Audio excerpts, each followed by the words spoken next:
हो, मला 100% असं आता ते ग्राह्य धरावं नाही. मी ती शक्यता दुसूर होत चालली असं मला वाटायला लागले. आम्ही आमच्या कामाला उद्यापासून जोमाने लागणार आहोत. या जागा की दिवाळीच्या दरम्यान तुम्ही भाजपला महानगरपालिका युतीसाठी प्रस्ताव दिला होता.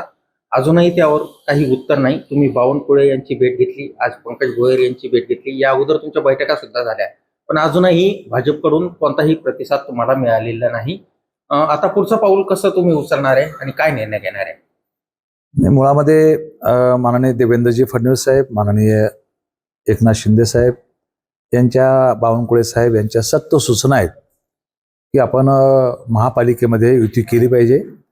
आणि मी पक्षाची लाईन धरणारा माणूस आहे. पक्षाही जे सांगेल ते करणारा माणूस आहे. जवळपास 2 महिन्याच्या जास्तीपेक्षा वेळ झालेला आहे. अजूनही काही त्यांच्याकडून सकारात्मक हालचाली होत नाहीत. एक जुजबी अशा प्रकारची, अत्यंत जुजबी अशा प्रकारची बैठक झाली. त्यामध्ये फक्त बैठक झाली, निकाल काही आला नाही. मला असं वाटतं की आम्ही किती दिवस थांबायचा हा एक प्रश्न आमच्या समोरचा आहे. आणि त्यामुळेच त्यांना आम्ही म्हणलो होतो की आम्ही 2 दिवस तुमची वाट बघू, असता मग आम्हाला सर्व पर्याय ओपन राहतील.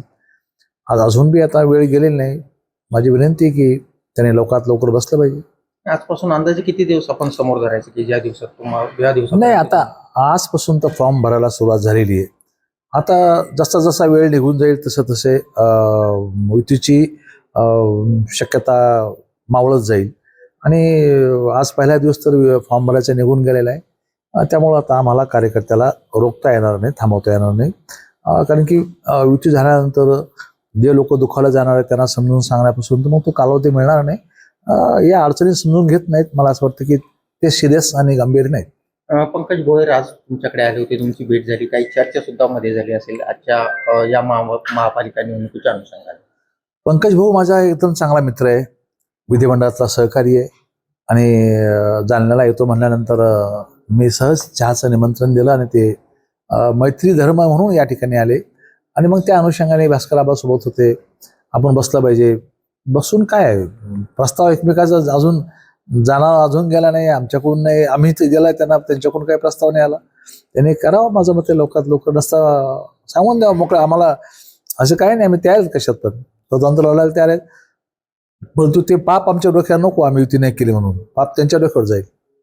2 दिवसात जर कोणताही सकारात्मक प्रतिसाद भाजपकडून आला नाही तर आपण असं ग्राह्य धरायचं का की शिवसेना वेगळं पाऊल उचलू? हो, मला 100% असं आता ते ग्राह्य धरावं नाही. मी ती शक्यता दुसूर होत चालली असं मला वाटायला लागले. आम्ही आमच्या कामाला उद्यापासून जोमाने लागणार आहोत. या कदाचित शिवसेना आणि भाजपा जर वेगवेगळी लढली तर फायदा कोणाला जास्त होईल? नाही, मताचं विभाजन होईल आणि मग दोघालाही तोटा होईल. थँक्यू.